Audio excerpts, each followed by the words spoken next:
There are two concrete posts sticking out of the sea off the coast of Yamaguchi, maybe 100 feet from the beach. If you were standing there, you would assume they had something to do with fishing. They are the tops of two ventilation shafts, and underneath them, in the dark, are 183 men who have been down there since 1942. Now I know where your head goes with that, because mine went the same way. You assume nobody could find them. That is not what happened. Their families knew exactly where they were. They asked for 80 years, and they kept getting told it could not be done. So that is what this list is. Not places that got forgotten. Places somebody decided you were not going to see. There is a cave in here that built fighter planes and never turned up on an American map. There is a room in a university with 1,000 people in it, and not one of them agreed to be there. 17 places in Japan you were never meant to find, and I am counting them down. Number 17. In September 1944, 9 young American pilots go into the water off a small Japanese island, and 8 of them are pulled out alive. The island is Chichijima, 600 miles or so south of Tokyo, and the 9th pilot, the one the boats never got to, was picked up by a submarine instead. He was 20. He also went on to become President of the United States, which is a sentence I had to sit with a while before I typed it. The 8 who did get captured were beaten, held, and then killed on the orders of a lieutenant general called Yoshio Tachibana. What was done to 4 of them afterwards is where I am going to stop, and it is also the reason the court that handled this sat behind closed doors. Because there was a court, 30 Japanese personnel were prosecuted and 4 officers were hanged for it. And then the records of that trial were sealed as top secret, and the 8 men more or less stopped existing. What their parents got was a telegram with the word "missing" on it. Those files stayed classified until 1997. The thing I cannot put down is that telegram. Somebody sat in an office and chose the softest word available for a man they already had a complete file on. 8 airmen went in. Hold on to that number because it turns up again near the end of this list. At least Chichijima got a courtroom. At number 16, there are 3,500 men who hollowed out a hole the size of a cathedral, and not one of them is written down anywhere. Number 16. 200 feet down under Tochigi Prefecture, about 60 meters, there is a room so large that the sound of your own footsteps comes back to you late. This is Oya, just outside Utsunomiya, and people have been cutting stone out of that hill since the Edo period. By the 1940s, the army saw the one thing Japan could not buy. A factory the bombers could not reach. Nakajima Aircraft moved in and built fighter planes down there, and the Americans never touched it, for the simple reason that they never knew it was there. 3,000 or so Korean laborers were requisitioned to cut the extensions. The plant is documented, and the stone is documented. The men are a range, and a range is what gets written down when nobody is counting. I argued with myself about this one because you can buy a ticket today and walk down there. I am keeping it. The quarry is the tour. The factory is the part nobody advertises. If this is the sort of hidden Japan you want more of, go ahead and subscribe, because digging this up is the whole reason the channel exists. Number 15 is a mountain district in Fukushima, where families slept outdoors for 3 nights, while a computer in Tokyo already knew which way the wind was blowing. Number 15. Children are playing outside in a mountain village in March, and their parents are filling pots from a stream to cook the evening rice. The village is in the Tsushima district of Namie, Fukushima Prefecture, and the date is the 12th of March, 2011. The day before, the tsunami had wrecked the Daiichi nuclear plant, and thousands of Nami residents gathered to get out. Tokyo sent them no instruction and no map, so the officials guessed. They reasoned the wind was pushing south, so they led everybody north into the hills, into Tsushima, and stayed 3 nights while reactor buildings exploded behind them. The wind was blowing north. It was blowing directly at Tsushima. Japan had built a system in the 1980s called SPEEDY. Its whole job was to forecast where a plume would travel, so officials could steer people away from it. It was running. Nami was not given it. The town found out 2 months later. The mayor at the time, Tamotsu Baba, said that keeping it from his town was, in his own word, murder. Number 14 is the reverse. It is a place nobody remembered, with 1,500 bodies in it under one of the busiest railway districts on Earth. Number 14. A digger comes down on a building site beside Osaka Station, and the first thing out of the clay is a skull with 6 coins beside it. The survey ran ahead of a redevelopment called Umakita, and it turned up more than 1,500 people, many of them in round pits rather than laid out flat. This was one of 7 burial grounds serving old Osaka, where the poor went in epidemics and hunger and ordinary bad luck. 6 mon is the fare for the crossing into the next world, and somebody counted 6 of them out for each of those people. That is the detail I keep circling back to because it is the opposite of neglect. Somebody cared, and 160 years later, there was a department store on top of them. Nobody covered that graveyard up. Osaka grew north over it, which works just as well. Number 13 went the other way. It is a set of caves whose owners spent 300 years keeping the entrance small enough that you would walk straight past it. Number 13. Picture a man crawling flat on his stomach through a gap in a Kagoshima hillside, in the dark, so that he can say a prayer. In the old Satsuma domain in southern Kyushu, the Shimazu lords banned Jodo Shinshu, the true Pure Land school of Buddhism, from 1597, and they kept that ban running for close to 300 years. The reason was not religion. That school had a history of armed uprisings, ordinary people organized by faith who had fought samurai armies elsewhere in Japan and won. The Shimazu looked at their own province and saw a second chain of command inside it, so they made banning it one of the founding laws of the domain. So the believers went up into the hills and prayed in caves they called hidden prayer caves. A slot in a rock face, a low crawl, and a chamber at the end just big enough to kneel in. In 1835, the crackdown hit its peak. Japanese accounts of that year record 2,000 objects of worship destroyed and put the number of believers who suffered martyrdom at 14,000. That second figure comes from the record the sect kept about itself, so take it as the number the survivors carried rather than a court finding. Plenty of those caves are still up there. A few have signs. Most do not because the people who cut them were not making a monument. Those caves hid people who wanted to be hidden. Number 12 is a room in a university, and the 1,000 people inside it were brought there without being asked. Number 12. In a Hokkaido cemetery in the 1930s, a professor of anatomy fills a wooden box and carries it to the train. His name was Kodama. He taught at what is now Hokkaido University, and across his career he assembled more than 1,000 Ainu skulls and skeletal remains. The Ainu are the indigenous people of Hokkaido and the islands north of it, and their burial customs did not include this. The remains came out of graves in a process that ran from 1873 to 2011. And he was not collecting curiosities. This was the age of skull measuring, when anthropologists believed calipers could tell you which race a person belonged to. Kodama and men like him used Ainu skulls to define what a pure Ainu was, which meant living Ainu whose families had married into everybody else could then be filed as not properly Ainu at all. The bones in those boxes were deciding who counted. The university has admitted, in its own phrasing, that its handling of them lacked consideration for their dignity. In July of this year, it issued its first proper apology, about 90 years late. What gets me is that this was never a secret the way Chichijima was. It was in the building, and students walked past that door every day of term. That is a locked room with people in it. Number 11 is 26 barrels under a football pitch, 100 yards from a school playground. Number 11. A workman fitting a sprinkler system into a football pitch in Okinawa City drops his spade and hits metal. This was June 2013.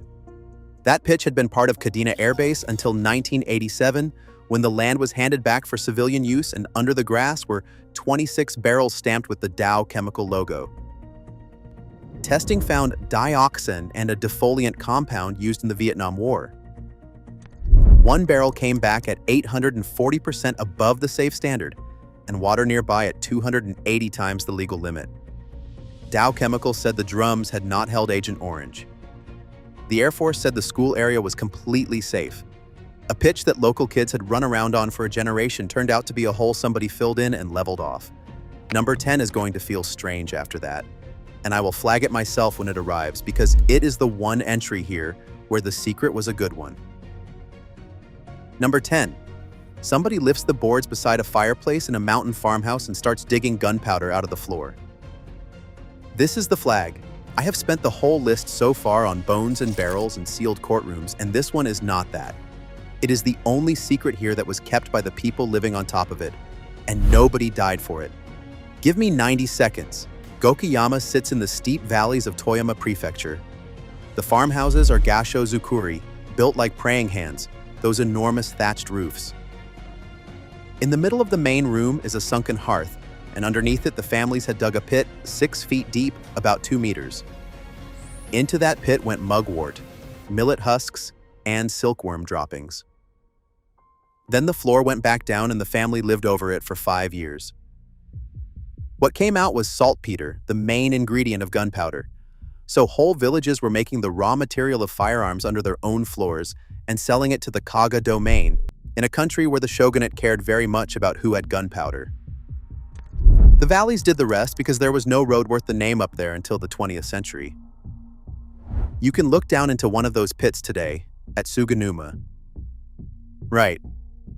Number 9 is the same instinct 300 years later, run by the army, and what they made there was not gunpowder. Number 9. A chemist in a white coat is grinding poison in a laboratory 20 minutes from central Tokyo, in a place that did not exist under any name you could look up. This was Noborito in Kawasaki, the number 9 research laboratory, the Imperial Army's workshop for the war, nobody declares hers. What came out of it was spy equipment, poisons, biological agents, and counterfeit Chinese banknotes with a face value of 4 billion yen put into circulation to wreck the currency. There is a certificate on display at the site today. It is a note of thanks from the wartime Prime Minister, Hideki Tojo, congratulating the staff on their work developing poisons. On the 15th of August 1945, the day the surrender was broadcast, the staff started burning documents and fake money, and they kept at it for 2 weeks. The thank you note is the thing that stayed with me because somebody wrote it out, and somebody signed it, and then somebody went and chose a frame for it. Number 8 is a quarter mile of bare rock in the sea off Nagasaki, and 1 boat a year that is allowed to land on it. Number 8. Somewhere off the coast of Hirado, a small boat noses up to a bare rock, and the people aboard are the only human beings allowed to land on it. Nakanoshima lies about 1.25 miles off the northwest shore of Hirado Island. Nothing is built on it, and nobody lives there. In the 1620s, during the ban on Christianity, Japanese Catholics were executed on that rock, and afterwards, the hidden Christians treated it as holy ground. They came out quietly and took water from it.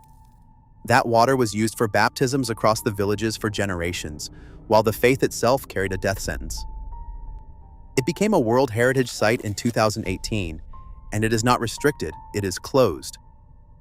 Closed to every tourist permanently. The only people allowed to land are hidden Christian descendants from Ikitsuki, and only for the water taking. I am keeping this one short on purpose because the entire point of that rock is that it is not for us. Number 7 is my favorite thing on this whole list, and I know how that sounds when the subject is 485 tons of radioactive fish buried under Tokyo. Number 7.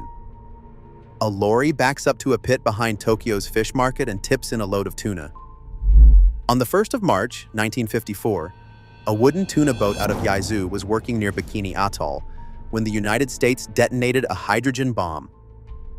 She was the Daigo Fukuryu Maru, the Lucky Dragon number 5, with 23 men aboard. White ash came down on the deck for hours. They carried on hauling nets because none of them knew what it was. The radio operator died 6 months later. The fish were tested and they were hot, and about 485 tons of tuna and shark were buried in a pit beside the Tsukiji fish market. Tsukiji then became the most famous fish market in the world, and for the next 64 years, the auctions ran on top of it. Decades later, one of the surviving crewmen, Matashichi Oishi, raised the money himself for a stone memorial to the fish. Not to the men who were on that deck. to the fish. It stands at Tsukiji today. Picture a man the bomb had already taken things from, spending his own savings on a headstone for a catch. That image is the one thing here I could not improve on, so I stopped trying. Number 6 is a low wall in Nagasaki, 100 meters from the point the bomb went off, and everybody behind it died in the same second. Number 6. A tour group comes past a stone outline in the grass at the edge of a park in Nagasaki, looking at something else. That outline is the foundation of the Urakami branch of Nagasaki prison. On the 9th of August, 1945, it stood 100 to 200 yards from the Hippo Center, and at that range the exact figure stops mattering. What is left is the footings and a piece of outer wall, sitting inside Nagasaki Peace Park. Everyone inside was killed instantly. Prisoners, guards, clerks. Among them were 32 Chinese forced laborers who have a monument of their own because somebody insisted on one. I went hunting for a list of the people who died behind that wall. The 32 are findable because of the monument. For the rest, there are no names, and after a while I understood there would not be because the bomb took the building and the role of who was inside it in the same instant. That is the difference between something hidden and something erased. Number 5 is a stainless steel bucket. 2 men and a blue flash, and unlike everything so far, it happened in my lifetime. Number 5. 2 workers are tipping uranium solution into a tank out of a stainless steel bucket the way they have been shown. 30th of September, 1999, at the JCO fuel conversion plant in Tokai village, Ibaraki Prefecture. What went in was enriched uranyl nitrate, past the point of critical mass. The flash comes, the alarm goes, the reaction starts. It does not stop. It ran on and off for 20 hours. 3 workers took serious doses and 2 of them died. 320,000 people within 6 miles, 10 kilometers were told to stay indoors, and they stayed there for 18. And the part that puts it on this list is that the bucket was not somebody improvising on a bad day. 3 years earlier, the company had quietly rewritten its own procedure so uranium could go into buckets instead of the proper tank without asking the regulator. Then the operators cut it down further to save time. And all of it was written down in a manual, handed around the plant, never approved by anybody with the legal power to approve it. So the illegal way was the documented way, and those 2 men were following instructions. The 83 days that followed for the worst affected of those men are documented online in photographs, and I will not put them in your head. Number 4 is where I stopped being able to treat this as history, because at Tokai the dead were at least counted. At number 4, 16 men came out of the ground only because a few volunteers went up there with spades. Number 4. A spade goes into the soil above a lake in northern Hokkaido and stops on the lid of a coffin. Lake Shumarinai sits in the town of Urakami, and the Uryu Dam was built here between 1938 and 1943 in some of the hardest country in Japan. The Sorachi Association estimates that 3,000 Koreans were brought here as forced laborers from 1940 onwards. Men died of illness, of cold, of accidents, and of being beaten, and they were put in the ground near where they fell, mostly without markers. Between 1980 and 1983, members of that association and local residents went up and dug. They recovered 16 sets of remains. It is the only full attempt of its kind ever made in Japan, and no part of it was done by the state. One of the men has a name. Sang-bok died in 1942, cause recorded as illness. His remains sat at Hozenji Temple, waiting. That is twice now, the quarry at number 16 and this lake. Men brought in to dig, and afterwards no list of who they were. Number 3 is not men. It is 784 children, and a shipping lane the Navy already knew it had lost. Number 3. On a night in August 1944, 800 school children are asleep in the hold of a cargo ship somewhere between Okinawa and Kagoshima. The Tsushima Maru was carrying evacuees out of Okinawa ahead of an invasion everybody could see coming. Around 1,800 people were aboard, 10 at night. The convoy passes Chichijima. The submarine fires. The ship goes down in minutes. At least 1,484 people died. 784 of them were children, and 59 children came out of that water alive. Then the country did the thing this list keeps finding. The survivors were quietly taken in hand, and the sinking was kept from the public for the rest of the war. Children who lived through it were told not to talk about it, and families who had waved a son onto that ship were left with rumor because the truth was bad for morale. Nobody found the wreck until 1997. And the children kept the habit. Okinawa did not open a memorial museum for them until the 22nd of August, 2004, 60 years to the day. Some of the survivors who stand in that building and tell the story now spent most of their lives not telling it. No child on that ship gets named by me, and that is a choice rather than an oversight. They are not going to be content on my channel. Number 2 is the other end of that same war, in a lecture theater in Fukuoka, and it is where the 8 airmen come back. Number 2. 8 American airmen are walked into a university hospital in Fukuoka in the spring of 1945, and not one of them walks out. They were crew from a bomber shot down over Kyushu, and they were taken to the medical school of Kyushu Imperial University. There they were used for experimental surgery while alive. The documented procedures include the removal of a lung, a stomach, a liver, and parts of the brain. All 8 died. That is the whole of what I will say about the operating room. 8 airmen at Chichijima, 8 airmen here. A different island, a different month, the same number, and both sets of families in America were handed the same word. They were told their sons were missing.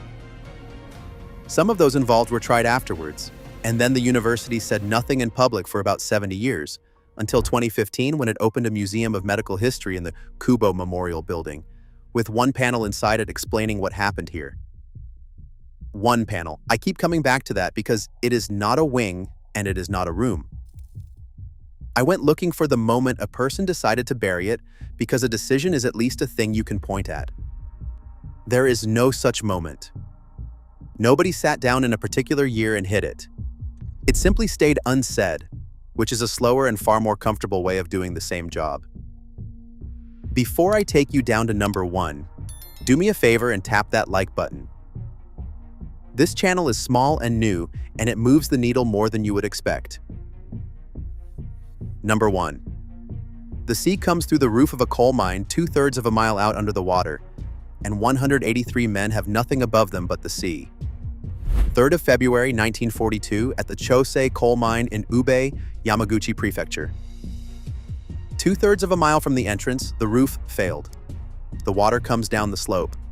The lamps go out. The men run uphill. There is a mile of sea overhead. 183 men died. 136 of them, more than 70%, were Koreans brought to Japan under wartime labor mobilization. That is the 3rd time on this list. Oya, then Shumarinai, and now this. Every time the men who went into the ground first are the men nobody wrote down.